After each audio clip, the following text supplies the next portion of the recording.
Buenas tardes a todas y a todos. Hoy estamos nuevamente en este ciclo de charlas llamado Un Clásico por Semana, y hoy nos toca Ovidio de la mano de la profesora Gabriela Marrón, que es profesora, licenciada y doctora en letras por esta universidad, donde ha desarrollado funciones como ayudante alumna, ayudante graduada, asistente y profesora durante más de 15 años. Actualmente, además de colaborar en el dictado de Lengua y Cultura Latina 1, se encuentra a cargo del módulo de Literatura Latina en las materias Cultura Clásica y Literatura Medieval. Forma parte, a su vez, del cuerpo de docentes estables del doctorado en Letras de nuestra casa, cuyo comité académico integra como responsable de la orientación en estudios clásicos. Es miembro del CONICET, organismo en el que se inició en la investigación como becaria doctoral y postdoctoral, bajo la dirección del profesor Rubén Florio y de la profesora Alba Romano. En dicho ámbito se ha dedicado particularmente al estudio de las obras de Claudio Claudiano y Glosio Emilio de la Concha. Sus áreas de interés son el género épico, la literatura latina de la antigüedad tardía, las teorías sobre la intertextualidad y los estudios sobre la traducción. Sobre estos temas, además de publicar varios libros, capítulos de libros y artículos de investigación, ha dirigido y codirigido tanto tesis de maestría y de doctorado como distintas becas de grado y de posgrado. Dirige actualmente el proyecto de investigación titulado Dictis non armis, el héroe a través de palabras, configuraciones de la retórica heroica en la épica latina, financiado por nuestra universidad y desarrollado en el ámbito del Departamento y del Instituto de Humanidades. Forma parte del grupo responsable del proyecto de investigación Poética de la Ilusión en la literatura latina, desde Virgilio hasta la Antigüedad Tardía, dirigido por el profesor Marcos Carmignani, radicado en la Universidad Nacional de Córdoba y financiado por CONICET. Desde hace 6 años coordina a distancia, junto con la profesora Olga Natalia Trevisan, un equipo de trabajo radicado en la Ciudad de la Asistencia, cuyos integrantes estudian, con financiamiento de la Universidad Nacional del Nordeste, las reconfiguraciones genéricas de la representación de los héroes y sus armas en las heroídas de Ovidio. Para ir cerrando esta presentación y cederle la palabra a Gabriela, a quien agradezco profundamente por haberme hecho conocer Ovidio, junto con la doctora Ana Zazul, dentro de la Cátedra de Cultura Clásica. Quiero dejarles esta cita de las heroídas, concretamente la séptima, la de Dido Eneas, que a mí me conmovió mucho cuando elaboré hace poco y me remitió casi a un Ovidio que escribe desde el exilio hacia Augusto, aunque teóricamente estas cartas son anacrónicas, antes del exilio de Ovidio, pero me leo, realmente me parece muy lindo a mí. Y te hablo, no porque espere poder conmoverte con mi súplica, he emprendido esto con la idea en contra, sino porque, habiendo desgraciadamente perdido la fama de mis actos y la pureza de mi cuerpo, de mi alma, es insignificante perder unas palabras. Muchas gracias, te dejo con Gabriela.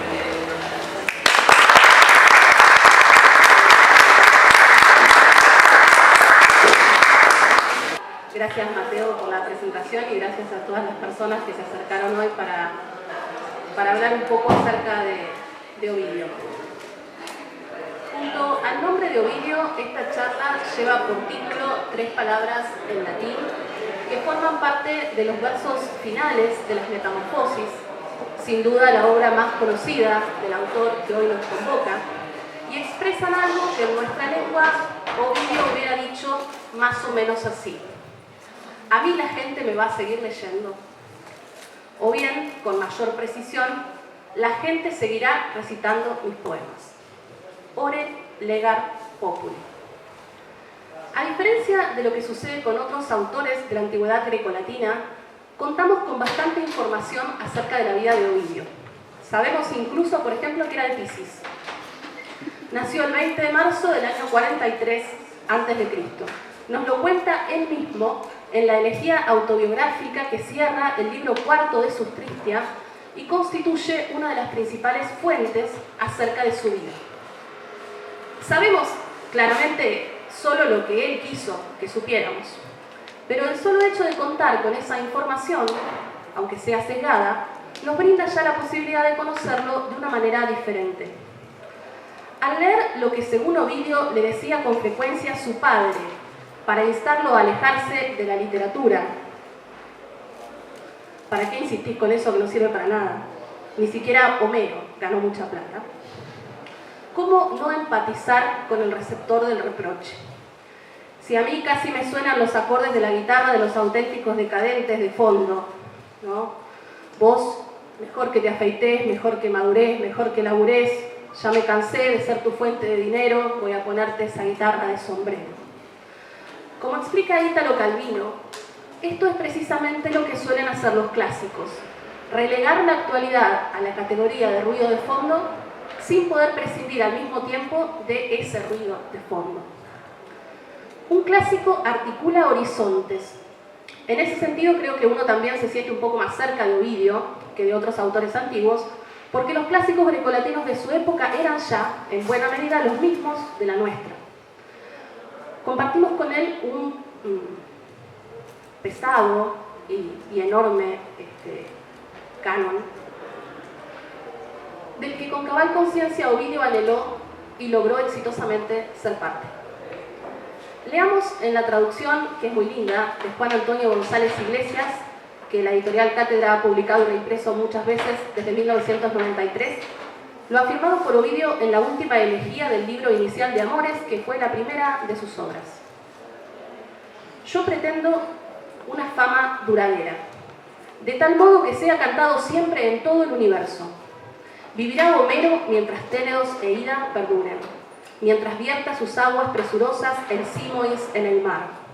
Y vivirá Hesíodo mientras se hinche la uva con su mosto, mientras caiga el cereal cegado por la hoz curva. Calímaco será siempre cantado en todo el universo. Ningún daño vendrá al coturno de Sófocles. Arato estará siempre junto al sol y la luna.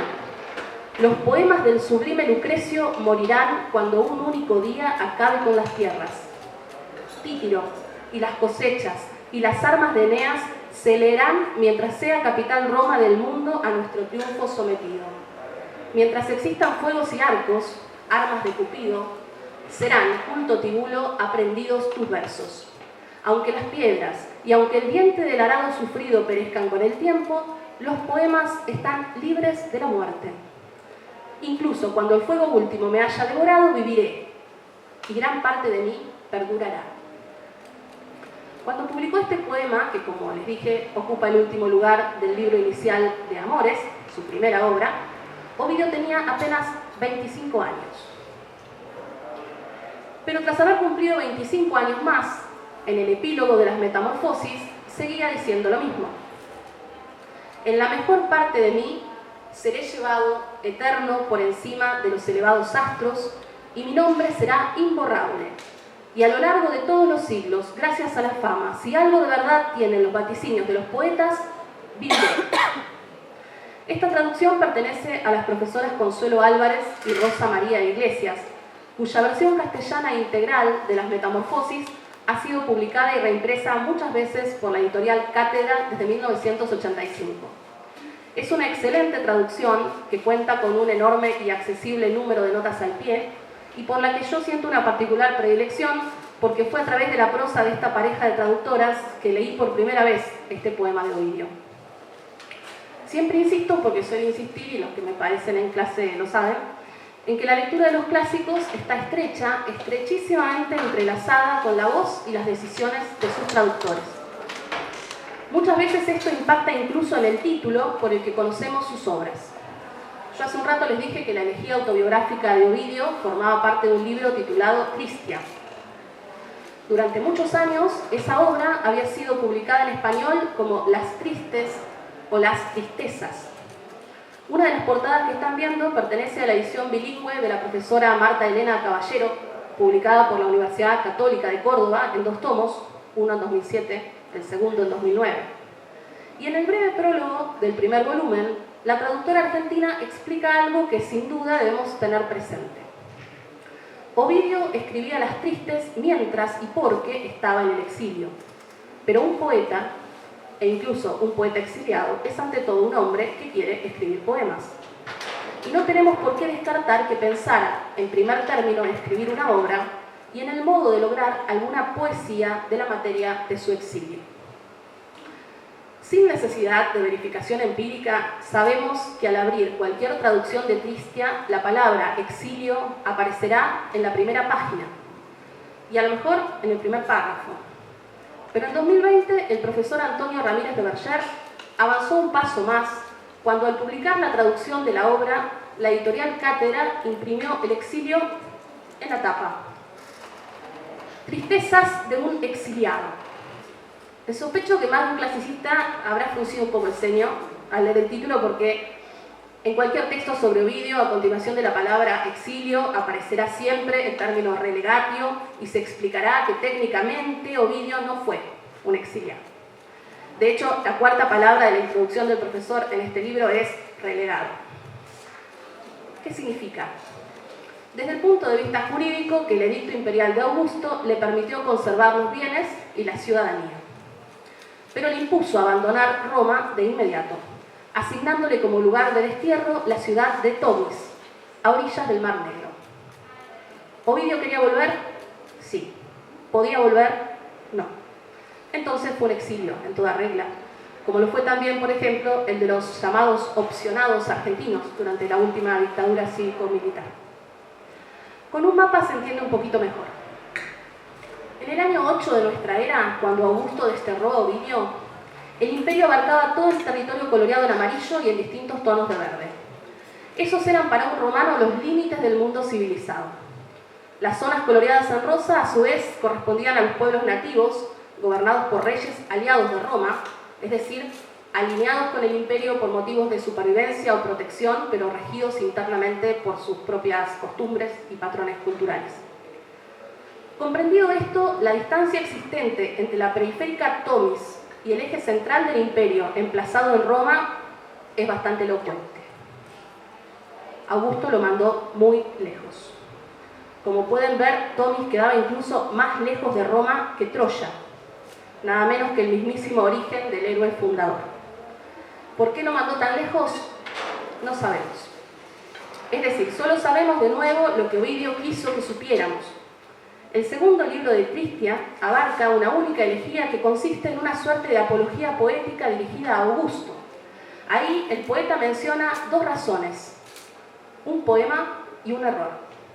Ovidio silencia el error, pero dice que el poema fue su arte de amar, obra que el emperador dispuso retirar de las bibliotecas públicas de Roma de inmediato. Sin duda viene al caso la reflexión del poeta argentino León Peredo.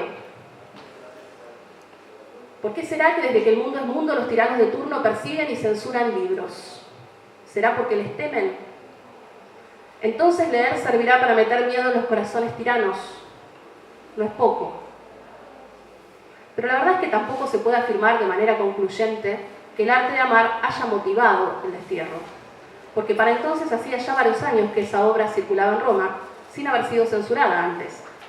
Como señala Michael von Albrecht en el capítulo introductorio de este libro, traducido por Antonio Mauriz Martínez y publicado por la Universidad de Murcia en 2014, una de las hipótesis más probables en torno al motivo del destierro es la complicidad de Ovidio en el intento de Julia, la menor, por convertir en sucesor del trono a Agripa Póstumo, el único descendiente varón de Augusto que aún vivía.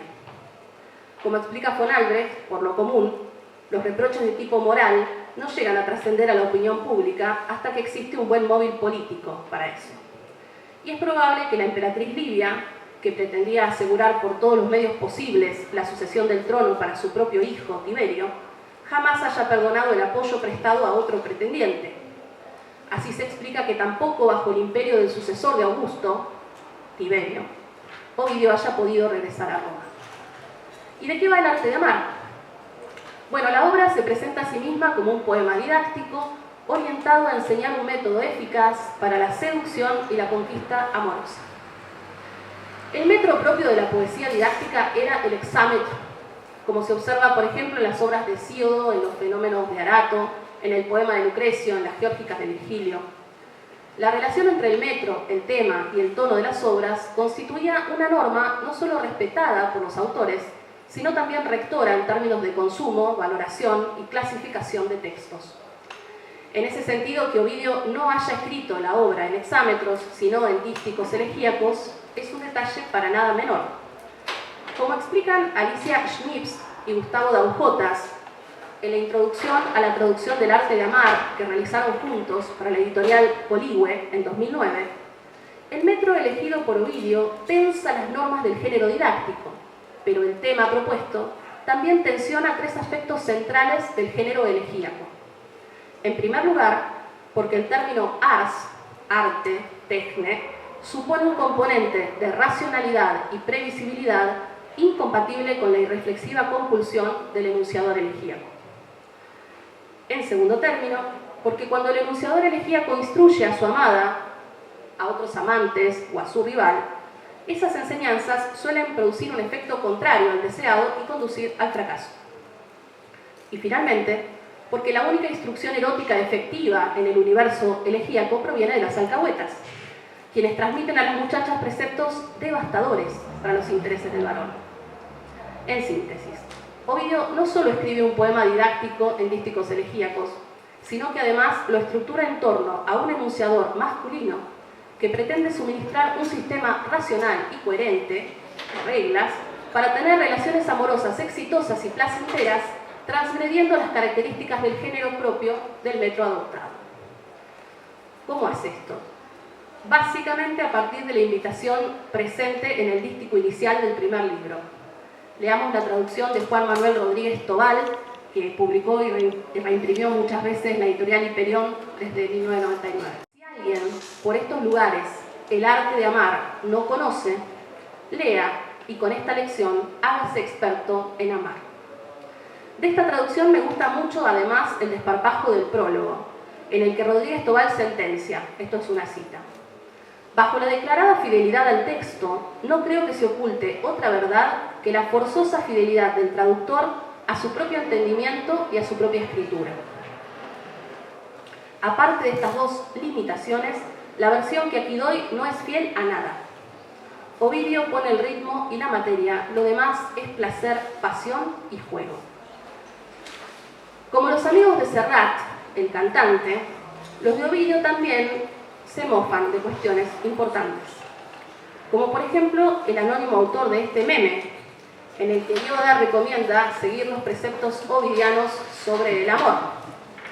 Una humorada que además tampoco lo es tanto, porque en el Imperio Contraataca, en el episodio 5 de la Guerra de las Galaxias, Luke Skywalker se aproxima al borde del pantano en el que se ha hundido su nave, extiende la mano, como ha aprendido a hacer para mover objetos, y dice: lo voy a intentar. Y entonces el maestro Jedi cita el arte de amar de Ovidio en inglés y le responde: intentar no, o hacer o no hacer. Esto lo explica un poco mejor que yo el profesor Paco Álvarez en su canal de YouTube. Y en términos de tradición clásica mejor entendida, algo similar ocurrió también en el siglo XIV con otro amigo de Ovidio, el buen Don Amor, de Juan Ruiz, arcipreste de Ita. Si leyeres a Ovidio, que por mí fue educado, hallarás en el cuento que yo hubiera mostrado. Y muy buenas maneras para el enamorado. Pánfilo, Juan Nazón, por mí fue amaestrado. Si quieres amar dueñas o a cualquier mujer, muchas cosas tendrás primero que aprender. En el arte de amar, Ovidio no solo imparte consejos amorosos para los hombres, a quienes dirige el contenido de los dos primeros libros, sino también para las mujeres, destinatarias tanto del tercer libro como de una breve obra didáctica anterior, conservada de manera fragmentaria, a la que tituló Cosméticos para el rostro femenino. Por razones de extensión, Ovidio escribió muchas obras y me gustaría referirme, aunque sea un poquito, a cada una de ellas. Lo que voy a compartir con ustedes es la lectura solamente de un fragmento del arte de amar. Es un pasaje del segundo libro que me parece que sintetiza de manera adecuada la naturaleza y el tenor de los consejos amorosos ovidianos. La traducción es de González Iglesias. Que la mujer y el hombre experimenten el placer por igual. Odio esas uniones que no dejan exhaustos a los dos. Esa es la causa por la que me atrae menos el amor de un muchacho. Odio a la que se entrega porque debe entregarse y seca como está piensa por dentro en su labor de lana. Ese placer que por obligación se da no es de mi agrado. Que ninguna mujer lo haga conmigo por obligación. Me gusta oír los gemidos que declara su oso, que me ruegue que vaya más despacio y que yo me detenga, ver los ojos vencidos de mi dueña trastornada y que ella desfallezca y ya no permita que la acaricie más. Contundente. Ovidio empezó a escribir después de que Octaviano prevaleciera sobre Marco Antonio y Cleopatra en la batalla de Actium, regresara triunfante a Roma y aceptara el título de Augusto. No resulta extraño, por lo tanto, que sus primeras obras no transmitan ansiedad alguna respecto a la posible reanudación del conflicto civil. Tanto los amores como el arte de amar expresan la despreocupada actitud de quien disfruta los beneficios de la paz sin ser demasiado consciente del costo. Para Ovidio, Augusto no fue el salvador de Roma, sino la persona que había llenado la ciudad de jardines, teatros y pórticos ideales para conocer mujeres. En ese sentido, como explica Joseph Farrell, no parece adecuado considerar a Ovidio como un poeta más protoimperial que Augusteo, es decir, como el precursor de Lucano, Marcial y Estacio, o como el sucesor de Virgilio, Horacio, Tibulo y Propercio, porque Ovidio fue un producto pleno de la época de Augusto, y de hecho fue el único de todos estos escritores que vivió prácticamente toda su vida adulta durante el ascenso y la consolidación de Octaviano en el poder. En un punto incluso casi podríamos decir que el poeta que mejor expresa el denominado siglo de Augusto no es el autor de la Eneida, que muere apenas transcurridos los primeros 8 o 9 años formales de gobierno, sino Ovidio, que nace un año después de la muerte de Julio César, transita como adulto las 4 décadas del Principado y muere en el exilio 3 años después que el emperador. Su obra más temprana fue, como ya he dicho, Amores. Publicó inicialmente una primera edición, organizada en 5 libros, y después la redujo a los 3 volúmenes de la versión que ha llegado hasta nosotros. Desde el primer poema de esa colección, Ovidio ya se inscribe en la misma línea de reflexión metapoética que señalamos con relación a las intersecciones temáticas y métricas del arte de amar. Al mejor estilo alejandrino, nuestro poeta juega con las convenciones genéricas y domina perfectamente el arte de hacer literatura con literatura, como se aprecia en los versos iniciales y finales del primer poema de Amores. Les leo la traducción de Vicente Cristóbal López, la de la Biblioteca Básica Gredos, que desde 1989 se ha seguido publicando. Me disponía yo a escribir en el ritmo solemne hechos de armas y guerras violentas, de modo que el tema se ajustara a dicho metro. El verso de abajo era igual que el de arriba, pero Cupido se echó a reír y le sustrajo un pie, según cuentan. Que mi obra se levante sobre 6 pies y se apoye en 5. Adiós con vuestro ritmo, férreos combates. Se trata de una recusatio, en la que el poeta se decanta por no abordar, conforme al modelo homérico, las temáticas bélicas propias del género más elevado.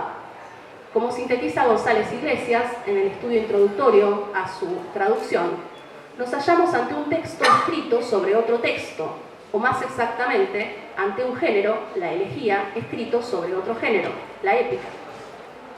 Los márgenes del poema inicial y el poema final, digamos, de los 3 libros de Amores, se relacionan con cuestiones de teoría literaria, tales como definir el género en que se inserta, precisar las delimitaciones formales y temáticas y establecer el público al que se dirige. Cuando hace algunos minutos yo les hablé del canon poético de autores clásicos que compartimos con Ovidio, les leí justamente algunos fragmentos de la última elegía del primer libro, donde explicita la tradición literaria en la que quiere inscribirse. Hasta ahora hemos hablado sobre todo de Amores y del arte de amar. Las 2 obras forman parte de su etapa poética inicial, convencionalmente situada entre el año 25 a.C., cuando con apenas 18 años se afeitó por primera vez para comenzar a recitar en público. Ya les dije que sabemos muchas más cosas de Ovidio que de otros autores de la antigüedad. Y el año 2 después de Cristo, asociado con la redacción de Remedios de Amor, un poema didáctico concebido como una suerte de antídoto para contrarrestar el efecto de los consejos impartidos en el arte de amar. Las recomendaciones de Ovidio son múltiples, bastante sensatas, como por ejemplo, entre otras, tratar de atajar el mal a tiempo, alejarse de la persona amada, concentrarse en evocar sobre todo sus defectos, evitar todo aquello que nos la recuerde, alejarse de otros enamorados para prevenir recaídas y contagios, mantenerse ocupado y sobre todo procurar no estar solo. Cito un fragmento de la traducción de Enrique Montero Cartele, reimpresa muchas veces por Acal desde el 87. A todo enamorado la soledad le perjudica. Evitad la soledad. ¿A dónde huyes? En medio de la gente puedes estar más seguro. No tienes necesidad de lugares apartados. Los lugares apartados agravan la pasión. El gentío te ayudará. A este periodo inicial se atribuye también la redacción de una tragedia que no conservamos, titulada Medea, y la composición de las primeras 15 epístolas de Heroidas, conocidas también como Cartas de las Heroínas. Se trata en este caso de una de esas obras en las que el título de la traducción ha variado incluso dentro del mismo sello editorial.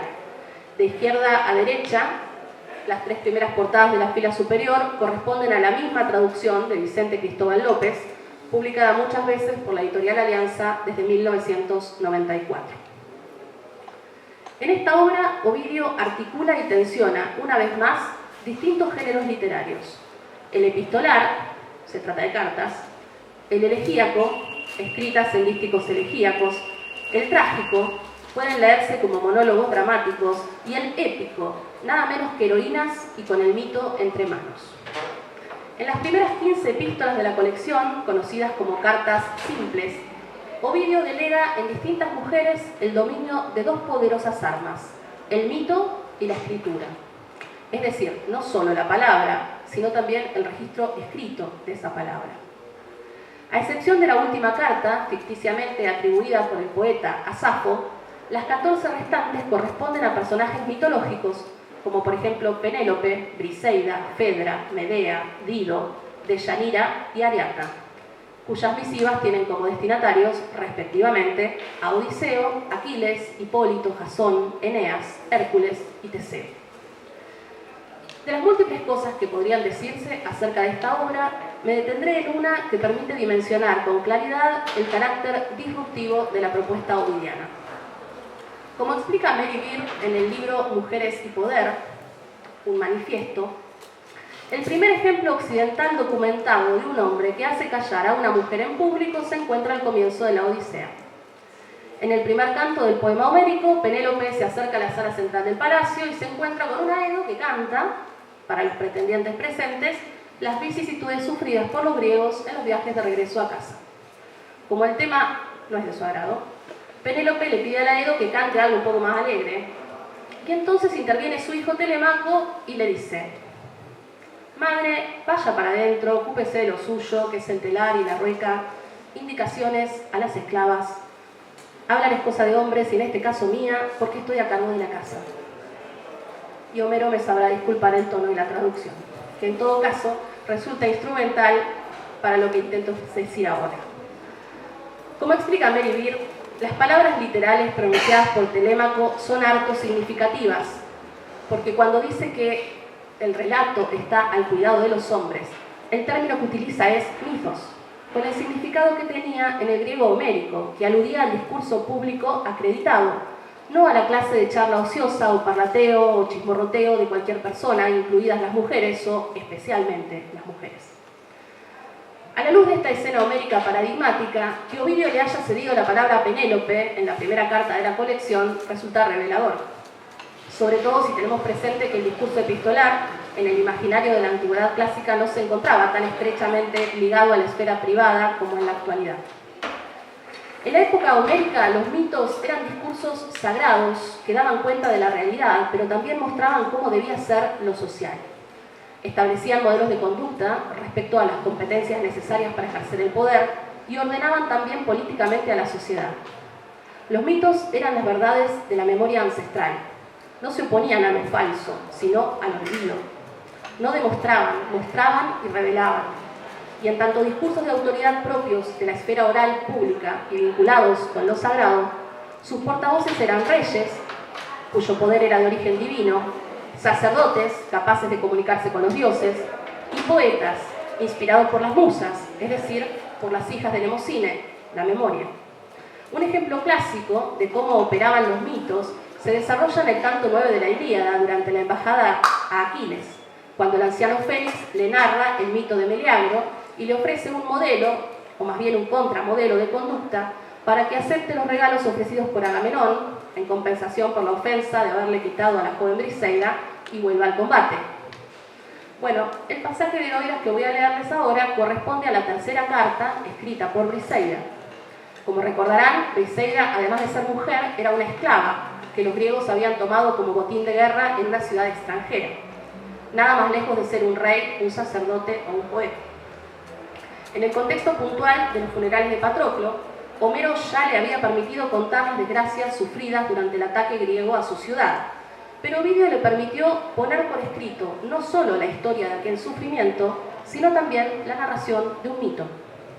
Y no cualquier mito, precisamente el mismo mito con el que Fénix le había intentado persuadir a Aquiles en aquel episodio de la Ilíada.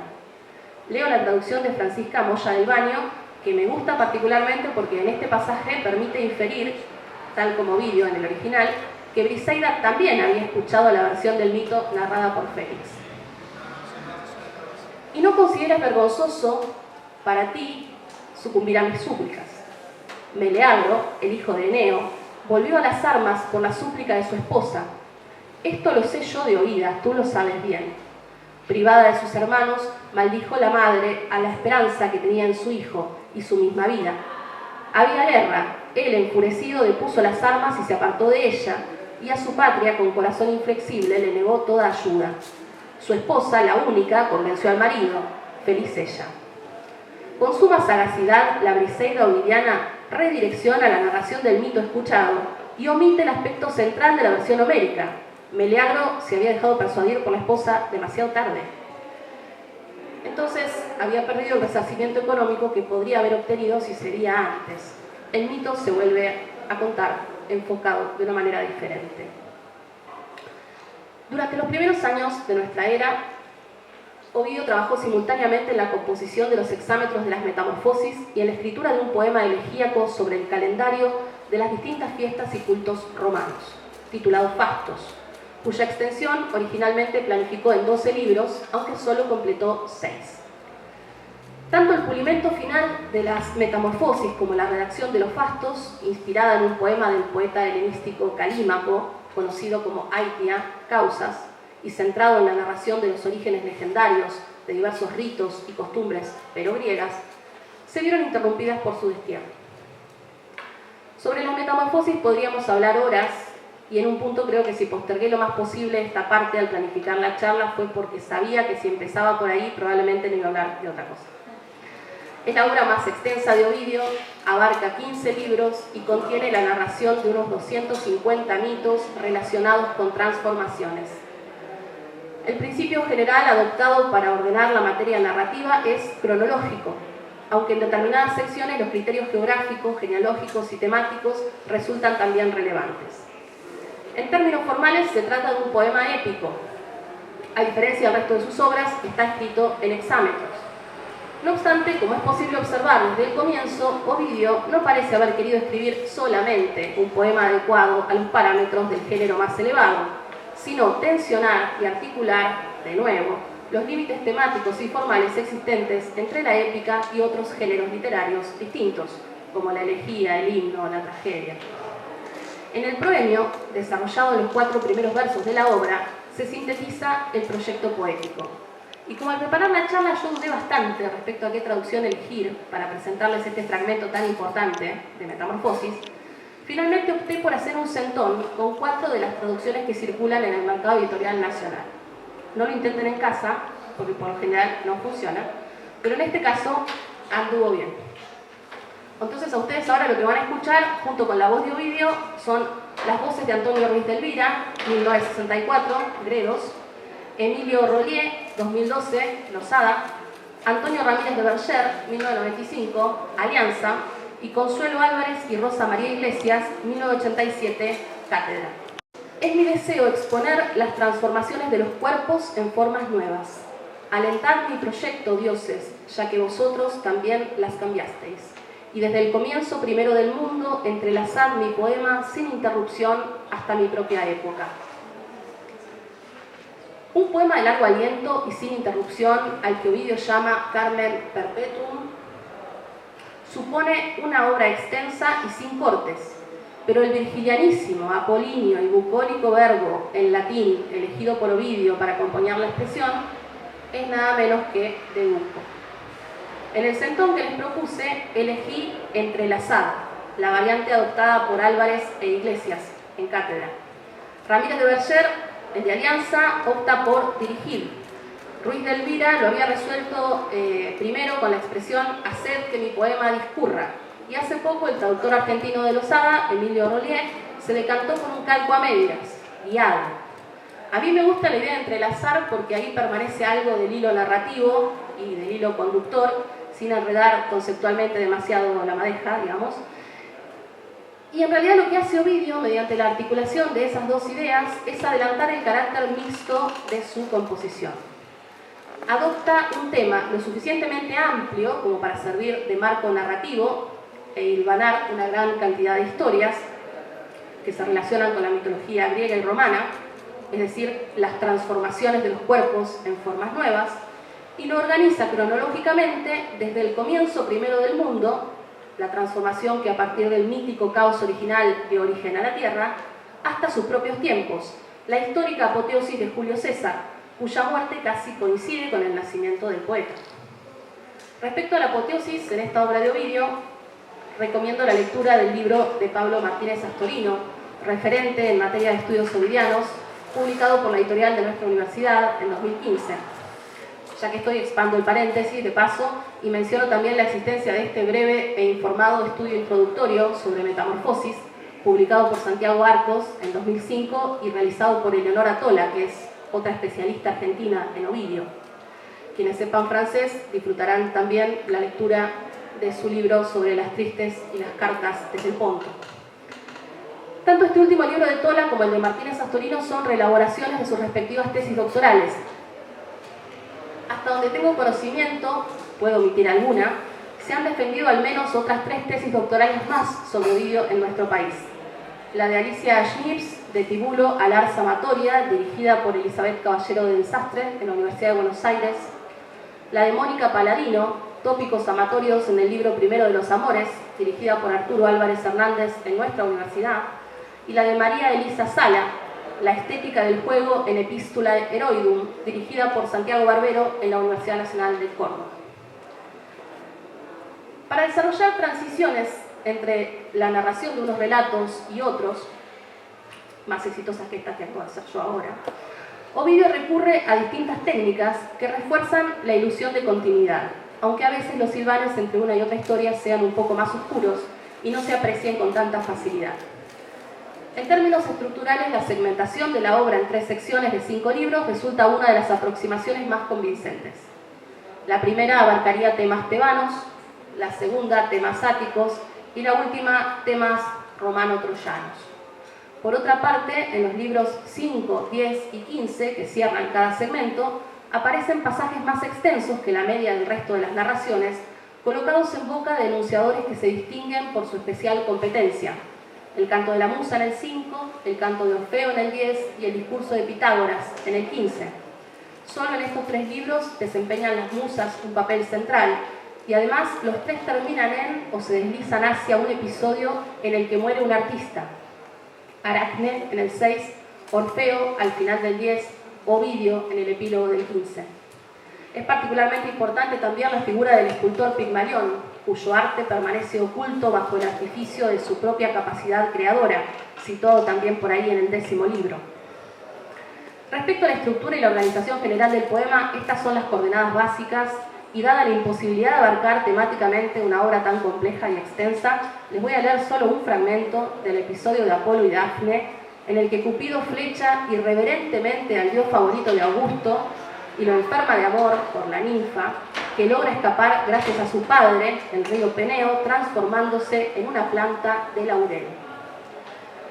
Leo la traducción del profesor argentino Emilio Rollier, la de Losada, pero esta vez me tomo la licencia de mostrarles, en lugar de la versión en nuestra lengua, directamente el texto en latín. La hija de Peneo, Dafne, fue el primer amor de Febo y no se lo impuso un oscuro azar, sino la vengativa mano de Cupido. El Delio, soberbio por haber vencido poco antes a la serpiente, lo había visto cuando tensaba la cuerda de su flexible arco y así le había dicho: lascivo niño, ¿qué tienes tú que ver con potentes armas? Ellas lucen cuando van sobre mis hombros, pues yo puedo herir certeramente a fieras y a enemigos.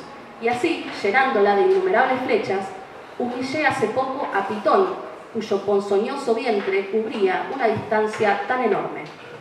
Conténtate encendiendo amores con tu antorcha, amores que no conozco, y no te apropies de mi alabanza. Y así contestó el hijo de Venus: que tu arco hiera a todos los seres, y el mío solo a ti. Así como todas las criaturas son inferiores a un Dios, del mismo modo tu gloria es inferior a la nuestra. Si les propuse mirar el texto latino en lugar de la traducción, es porque en estos versos Ovidio hace algo que solo puede apreciarse en la lengua original: firmar el texto. Entrelazado, a partir de las letras finales de los primeros 4 hexámetros de este pasaje, Ovidio escribió su cognomen, es decir, su apodo, Nasón. Y unos versos después, de abajo hacia arriba, a partir de las primeras letras de otros 3 hexámetros, puede leerse también el verbo fio, formarse, en tercera persona singular, fit. Aquí se forma mi nombre, Nasón, nos dice. Baste con eso sobre metamorfosis. A leerlas, ahora a leerlas. Durante los últimos 10 años de su vida, ya en Tomis, Ovidio compuso los 5 libros de las Tristes y los 4 de las Cartas desde el Ponto. Ambas colecciones están formadas por numerosas epístolas escritas en dísticos elegíacos y dirigidas a distintos familiares y amigos que habían permanecido en Roma. Es probable que tanto el poema titulado Ibis, seudónimo del anónimo y acaso ficticio destinatario de las imprecaciones, como el tratado en verso sobre pesca, sí, que le atribuye Plinio, a Aliéutica, también hayan sido escritos por Ovidio en el exilio.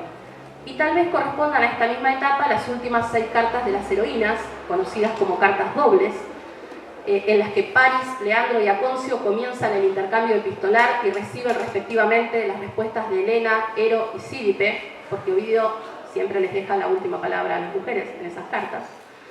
Y finalmente sabemos que, con posterioridad a la muerte de Augusto, Ovidio revisó y reformuló en Tomis la inconclusa redacción de los 6 libros de Fastos, incorporando la dedicatoria al potencial y fallido sucesor de Tiberio, Germánico.